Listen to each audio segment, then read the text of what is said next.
Hey everyone, welcome to another furniture makeover video. I think today's makeover is the biggest furniture transformation on my channel so far. It is the first time I actually changed the shape of a piece of furniture and I am beyond happy with the results, so I am very excited to share this video with you. So in this video I will be transforming this old TV unit that we had in storage into something that matches my aesthetic. And before I forget, if you enjoy furniture makeovers, make sure to hit that subscribe button and join the Craftydust family for more DIY content.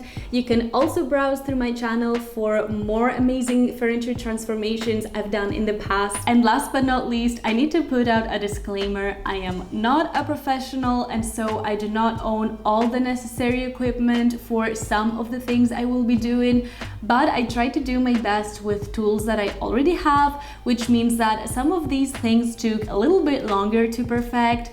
And with that being said, I hope you enjoy this old TV stand makeover. Now let's get started. So my first step was to disassemble the whole unit. I will only be keeping 3 long horizontal pieces and 2 shorter ones for the sides. I kept everything else in the garage for future DIYs. They will definitely be useful in the future. And I have to admit, disassembling took me quite a while. It was a huge piece of furniture with many joints and dowels. I kept everything, of course, because I will be using the same pieces to attach them later on. When I had finally disassembled the whole thing, I placed the pieces roughly the way I wanted my final design to be to make sure everything was okay. I wanted to cut the sides of the bigger pieces so that they don't have any curves, so I used the only straight piece I had, which I will be using as the middle shelf of the unit, to trace the outline and then cut the excess with a circular saw.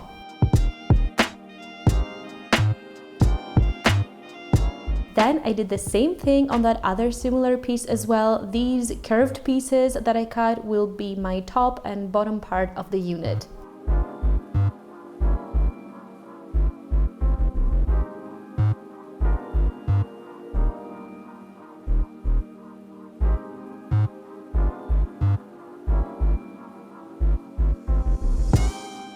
Okay, it is not perfect, but it is also not far from what I need it to be, so I'm gonna make the markings and then sand it with an 80 grit sandpaper because this will probably be easier since it's only a few millimeters that I need to shorten it by. So let's start sanding.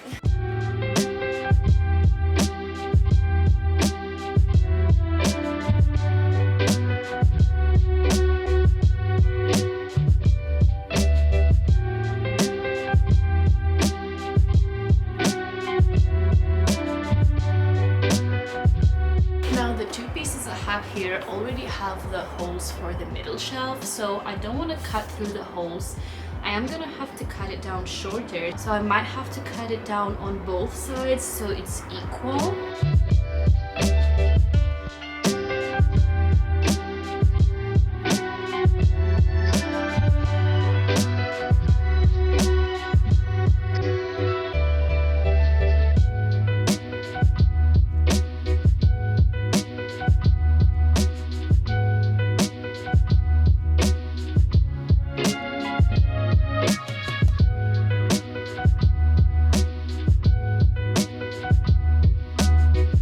Another thing I want to do is make sure that this shelf, which I'm going to use as a middle shelf, has a straight edge. It is curved right now and I do want to make it straight so that it matches all the other pieces, and I'm gonna do that using a planer. So I did remember I have a planer in the garage, which means that I could have saved myself a lot of trouble instead of using the sander for the other 2 pieces, but what's done is done.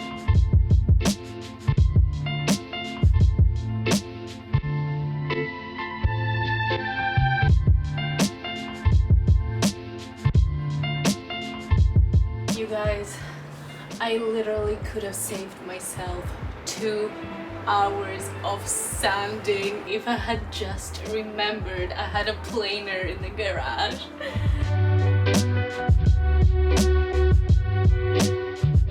We're doing well. I think what I need to do is make sure that the top and bottom and the two sides are the correct dimensions, and then check the middle shelf because that all depends on the rest of the shelves. I think if I use the planer a little bit more, it's gonna turn out very pretty. Then I spent a little bit more time using the planer, trying to straighten all the pieces as much as I could so that the identical ones are the same dimensions. I actually spent a whole day doing that, going back and forth with the planer, measuring all the pieces, and that's what I meant earlier about not having the right tools. With the table saw, I could have saved myself at least a whole day and a half of work. When I had all 5 pieces ready, I went ahead and sanded them with a 120 grit sandpaper to prepare them for painting. I will be assembling the unit prior to painting, so I thought sanding would be easier at this point. Assembling the unit was also a little bit of a challenge. The side pieces already had the holes for the dowels, so I put the dowels in and then I used some painter's tape on the edges of the top and bottom pieces.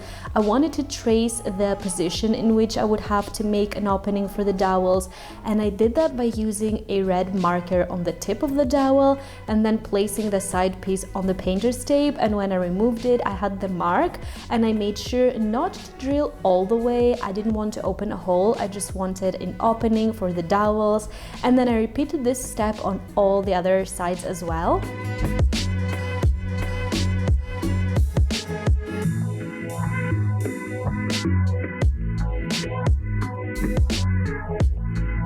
And of course, after assembling the unit only with the dowels, the pieces were not 100% aligned perfectly, so I used the planer a little bit more to make sure they are as perfectly aligned as possible. And when I was finally satisfied, I disassembled it again because now I will be adding some veneer edging, otherwise I won't be able to paint the edges. So I am using a white veneer and I am attaching it with a warm iron and cutting off the excess with a cutter, and I did that on all the paintable edges.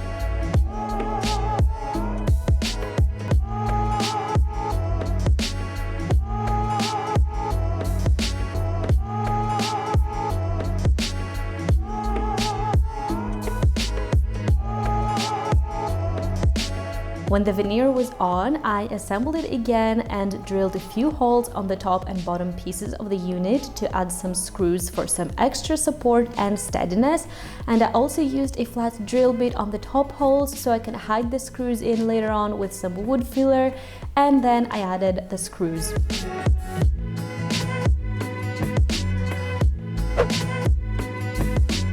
Once the unit was assembled, I added some wood filler to cover all the holes I didn't need, any scratches, the screw heads, even the gaps between the veneer edging and the surfaces. There was a lot to cover. Once the wood filler was dry, I sanded it with a 120 grit sandpaper, and since I had sanded all the surfaces already, I only sanded the areas that had the wood filler. And then I decided I actually wanted the middle shelf to go a little bit higher so that there is enough space for my vinyl records underneath, so I scooped out the wood filler with a drill bit.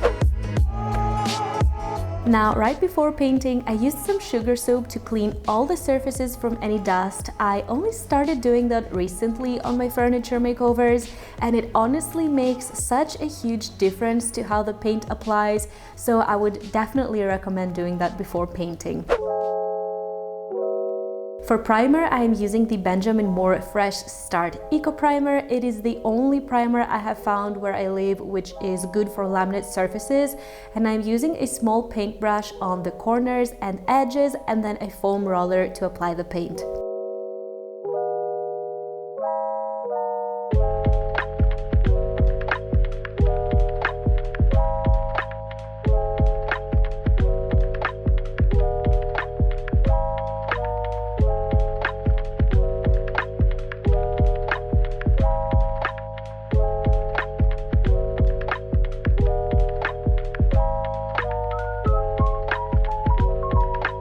Okay, first coat of primer is completely dry. I'm going to buff everything with a 220 grit sandpaper, wipe off the dust with a clean cloth, and then I'm going to apply a second coat of primer. Let's go.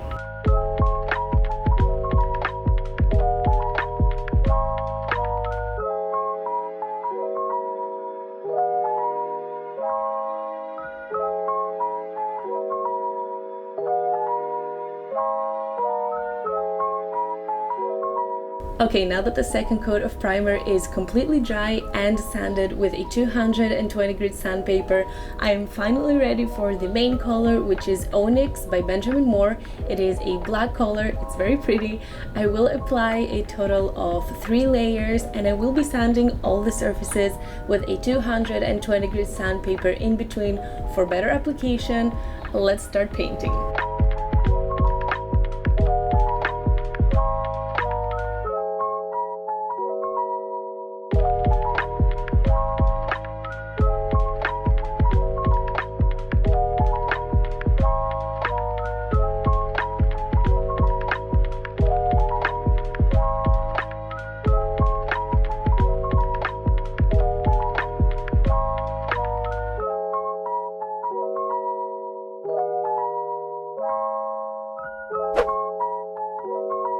To create the design on the sides, I cut a total of 21 pieces for each section, starting from a 6 centimeter one in the middle and then going 1 centimeter longer with each of the following ones, up to a 16 centimeter one on either side.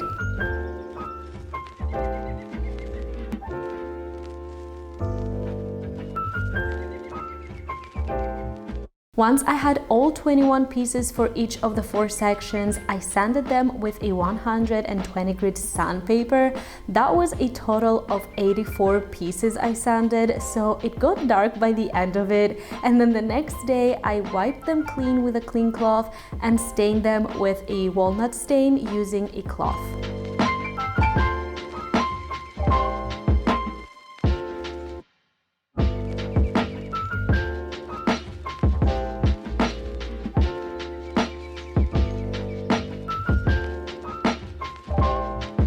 I let them fully dry for a couple of hours and then I placed them on the side of the cabinet the way I wanted to attach them to make sure they fit.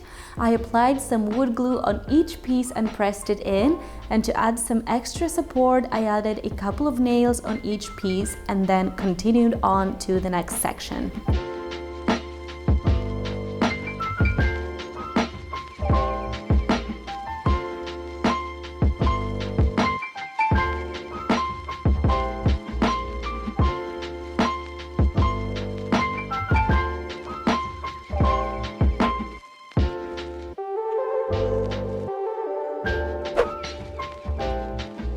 I wanted to elevate the unit a little bit so it doesn't look as bulky, and I decided to make some very simple legs. So I cut 2 equal pieces of wood and then I drilled 2 holes on either side and also made an opening with a flat drill bit to hide the screw heads and make sure the unit is not wobbly. Then I sanded both pieces with a 120 grit sandpaper and then I stained them with the same walnut stain using a cloth and a paintbrush on the sides because these were a little harsher. And once they were fully dry, I attached them on the bottom of the unit. And last but not least, I also added some furniture leg pads. Okay, the cabinet is finally ready. I am so impressed with how it turned out. I'm going to do a few touch-ups and decorate it off camera. So let's skip to the final reveal in 3, 2, 1.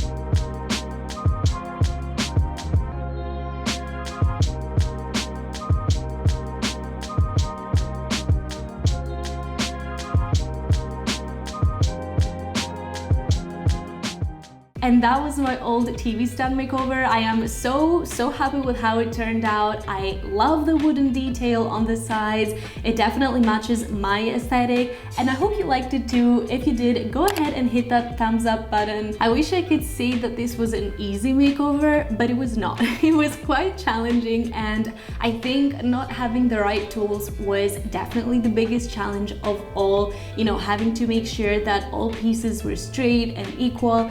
But in the end, it was all worth it, and I am very happy to replace our old TV stand with this new one. So this project actually took me 3 months to complete. It is definitely my longest one. I think I quit 2 or 3 times along the way, and that is mainly because I didn't really know what I wanted to do with it.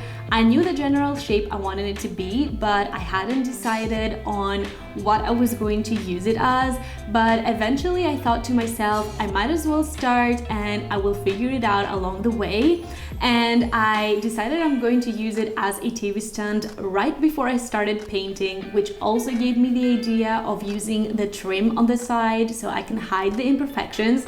And that is pretty much how this amazing TV stand transformation was brought to life. So I hope you enjoyed today's video. Let me know your thoughts in the comment section down below. I am curious to hear what you guys think about this makeover. And if you're new to my channel, don't forget to subscribe and join the Craftydust family for more DIY furniture flip ideas, and also click on the notification bell so that you're notified on any upcoming uploads. Thank you guys so much for watching, and I will see you in the next one. Bye!